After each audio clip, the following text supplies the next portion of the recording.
এমনভাবে বড় হয়েছে যে আমি পাবো, সবসময় সলিডটা পাবো, ভালোটা পাবো। ছোট থেকে এই গ্রোথটা তৈরি হয়ে গেছে, মানসিকভাবেও শারীরিকভাবে। মানে না পেলে তার মানসিকভাবেও সে বিধ্বস্ত হবে, না পেলে সে শারীরিকভাবে বিধ্বস্ত হবে। আমার তো সেটা হয়নি। আমি ছোটোবেলার থেকেই লোকের মনোযোগ দিয়ে চলেছি, একটা গেঁদা বাচ্চা থেকে। যেহেতু মা চাকরিতে চলে যেত, সবার কাছে ছেড়ে দিয়ে সুতরাং বড় হয়েছি সেইভাবেই। তো আমার কি মা বলো কি ওই বলো, কারোর উপর আমি ডিপেন্ডেন্স নেই। মানে মা যদি নাও থাকে তাও আমার কোনো ডিপেন্ডেন্সি নেই। মানে লোকে যে বলে আহা মা না থাকলে বুঝবেন, মায়ের সাথে একটু শুয়ে ঠাকুর এই দিনগুলি আসবেন, আমার কোনো দিন ওগুলি কাটেনি। তো এইগুলোর যে আলাদা কি মর্ম আমি জানি না। সুতরাং আমার না থাকলেও হবে, মানে মায়ের জায়গায় মাসি থাকলেও আমার হবে, পিসি থাকলেও আবার হবে, কারণ আমি একই রকম ফিলিংস আমার। মানে আলাদা করে মায়ের প্রতি আমার কোনো ফিলিংস তৈরি হয়নি কোনো সময়, কারণ মা সেটা করেও না। তো আমার মা বাড়িতে এলে তার বাপের বাড়ির লোক নিয়েছিল সবসময়, তার বোনের ছেলে মেয়ে, বোনের বেটা, শুধু তাদের সমস্যা সামলানো, তাদের টাকা দেওয়া, পয়সা দেওয়া, আর তাদের সাথে আমার বলতো না। বলতো না মানে যা হয় আর কি, ভালো লাগে না আমার বাড়িতে আসে। সেই হিসেবে আমার কোনোদিন কোনো মানে আলগা করে মায়ের জ্বর হলে মা মাথার মধ্যে হাতটা দিলে আমার শরীর সেরে যায়, এইসব জিনিস আমার কোনোদিন হয়নি। কিন্তু দুর্ভাগ্য মাই এখন আমার কাছে থাকে। আমার দুর্ভাগ্য না, সেটা মায়ের দুর্ভাগ্য। মায়ের দুর্ভাগ্য, যার ফিলিংস নেই তার কাছেই যদি কাউকে থাকতে হয় তাহলে কি সমস্যার উদ্ভিন্ন হয়েছে। মা যদি নিজের বোনেদের কাছে থাকতে আসতে পারে, এই সমস্যাটা হতো না। মানে সসম্মানে থাকতো, সমর্যাদায় থাকতো, তবে থাকতো, আমি খোঁজও নিতাম না, সেটাও ঠিক কথা। আমাকে সবাই তো বলে, অনেকে বলে তুমি মাটা শাশুড়ি না, আপনার মেয়ে সবাই বলে যে আপনার মায়ের কাছে, মানে আমার মায়ের আপনার মায়ের মা তার কাছে তার ছেলে দৌড়ে যেরকম, আপনার কাছে কোনো মেয়ে মানে ব্যাপারটা সেরকম। আমি আমার মাকে সেইভাবেই রাখছি, মানে আমার মামিরা দিদিমা করে দিচ্ছে, সেইভাবেই আমি করে। এবার সেটা যত্ন হলে যত্ন, অযত্ন হলে অযত্ন, মানে জানি না ঠিক সেই ফিলিংসই সেই নজর, সেই তাকানো, সেই মেন্টালিটি, সেই থ্রোয়িং, সেই রিপ্লাই, সেই বিহেভিয়ার,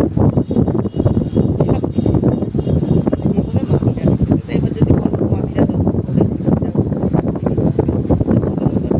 করেন, কিন্তু মামিদের বাড়ি যদি সব দিন মাছটাই আছে, মানে আমার মা বলো মাসিরা বলো সবই তো গেছে, যতই না করতো তাহলে যেত কেন? সেই ভাইকে তো মানুষ ভয় করতো, সেই ভাইয়ে দেখবে ভাই ভাই যদি ভাই ভাই ওই হতো তার কাছ থেকে নিজের মাকে সরিয়ে নিতে পারতো। কারণ আছে তো মাসিদের, আরে অন্তত ভাত খাইয়ে রাখার মতো তো ক্ষমতা ছিল, তারা যখন নিয়ে রাখেনি তার মানে মামিরা ঠিকঠাকই রেখেছে। তাহলে আমার মাকেও যখন নিয়ে কেউ রাখেনি, আমার মা তো কত ঢেলে ঢেলে দিয়েছে সবাইকে, তার মানে এখানেই ঠিক আছে, সে এটাতেই তার ঠিকঠাক মানে যেটা দেখলে সব আমার ভাষায় যেটা, তারা বলবে তাহলে ঠিকঠাক আছে,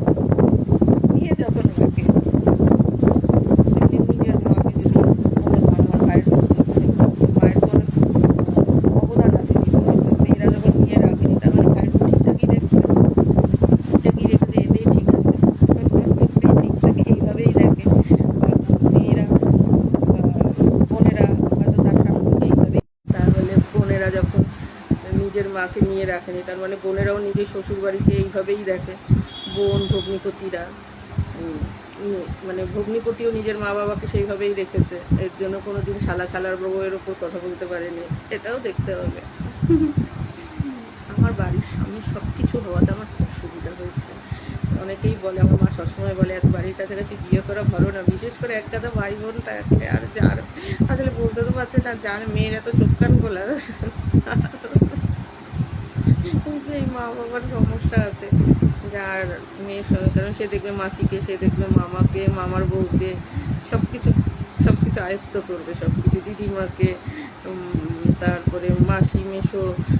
মেশো ছেলে মেয়ে কী করলে পুরো ব্যাপারটা দেখে তারপর আয়ত্ত করে তারপরে দিতে থাকবে, তাই না? ফেরত দিতে থাকবে। তো যাই হোক সেইভাবে রয়েছে।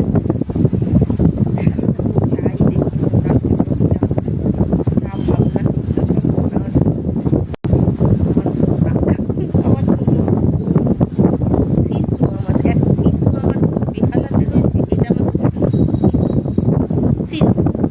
একটা ওইটাও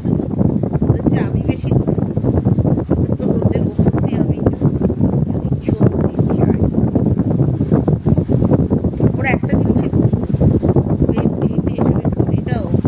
ও দেখলে ঝাঁপিয়ে আর এটা তো অকালে সকাল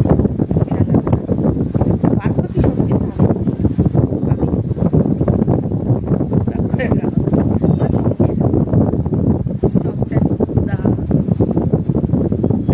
তারপরে প্রেম প্রীতি ওই একটা ব্যাপারে ওদের ভীষণ মাথা আমাদের আমার 99টা ব্যাপারে মাথা ওই একটা ব্যাপারেই মাথা ওরা ওদের বলেছে ওদের থেকে ধার নেব ঠিক বলে কি হলো ও আমারটা করলো আমি ওরটা করলাম তাহলে ওরও একটা গাদোয়াল হলো আমারও ওর বোমকাইও হলো গাদোয়াল হলো মিলেমিশে থাকে তাই না এই একটা শুরু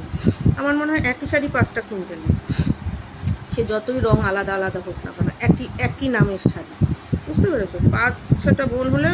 এরকম ভাইয়ের বউদের সাথে যদি মিলমিশ থাকে যাদের ননদ ভাজে ভালো মিলমিশ আছে দুটো 2 রকমের কিনো তাহলে তুমিও ওটা করতে পারছো তুমিও ওটা করতে পারছো একই জিনিস দুটো কিনবে না তখন আর সেরকম একটা কালার কেনো যেটা দুজনেরই পছন্দ হচ্ছে পরে আবার দেখা যাবে একই রকম দুটো কিনে না মানে কী হয় বলো তো লস আমার মনে হয় যাই হোক কিন্তু মুশকিল হচ্ছে আমার মিলামিশার টাইপের যেসব বৌদি বা দেখো চুলগুলো এবার এদিক দিয়ে বেরিয়েছে মিলামিশা টাইপের যে বোন আর বৌদিগুলি রয়েছে সব দূরে দূরে আছে তা না কিন্তু সব দূরে দূরে আর একজন তো মরেই গেল ও খুব মিশুকে ছিল ওকে আমার ভালো লাগে ও আমাকে খুব ভালোবাসে যতটা না ননদ বৌদি তার চেয়ে বেশি হয়ে গেছিলাম 2 বোনের মতো বলতো যে আমি তোমাকে বোনের মতো দেখবো আত্মীয়তার সূত্রে সম্পর্ক না বোনের মতো করে দেখবো তোমাকে সেইভাবে আমাদের সম্পর্ক হয়ে গেছিলো জানো তো কত ভালো লাগে বলো তো খুব ভালো লাগে তখন পরিচয় দিতে গেলে বলতে হবে আমার দাদার বউ কিন্তু হয়ে গেছিলো একদম শুরুটা ওর ওখানে অনেকে আসতো অনেক ওর পাড়াতুতো বোন এই বলতে সেই সবে আমিও যদি পাড়াতুতোও বোন হই তাই সেই বোনের মতোই হয়ে গেছিলাম ওদের সাথে বসতাম টসতাম খুব ভালো লাগতো ওটা মরে গেছে না আমার না অনেক মানে অনেক ওই হয়ে গেছে আমি মানে অশোকনগর খুব মানে এসে অশোকনগরটাকে আমার সবে ভালো লাগতে শুরু করেছিল ওদের জন্য ওদের ওখানে যেতাম ওর কাছে ও ডেকে ডেকে নিয়ে যেত আবার মানে অশোকনগরটাকে আমার খারাপ লাগতে শুরু করতো জানো তো এর জন্য আবার অশোকনগর থেকে চলে যেতে ইচ্ছা করে ভালো লাগে না ও সত্যি ওর নেই বলে আমার ভালোই লাগে না একটা আকর্ষণ হয়ে গেছিলো অনেকের সাথে গল্প করা তো ভীষণ আড্ডা জমতো একটু ভালোই ওর দোকানে বসে বসে অনেক আড্ডা হতো ওর থেকে জামা কাপড়ও নিতাম ওর কি শুধু একটা খাতা ছিল খাতার মধ্যে লিখে রাখতো তো আমি ট্যাক্স বলছি আমি কী বলে ওটা না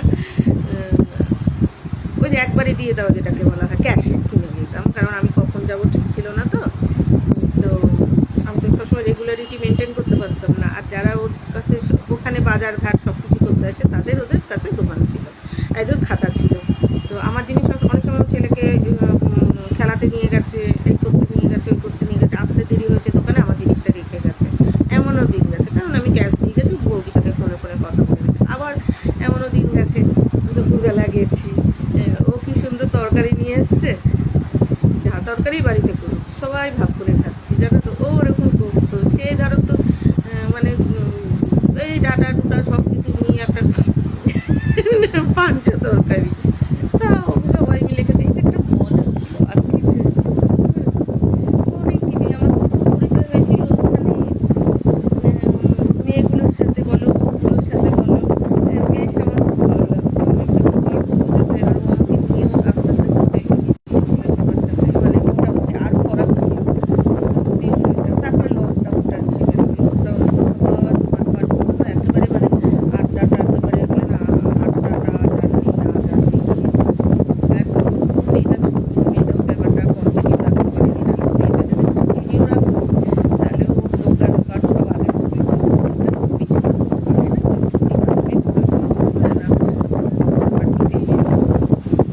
মায়ের সাথে থেকে থেকে যদি বছর দুয়েক থাকতে পারতো তাহলে স্টুডেন্ট করবে তখন তো জাস্ট স্টুডেন্ট তাই না একটা স্টুডেন্ট যদি 2 বছরও শিখতে পারতো মানে মায়ের সাথে থেকে থেকে কাকিমা যে মাসির সাথে বসে বসে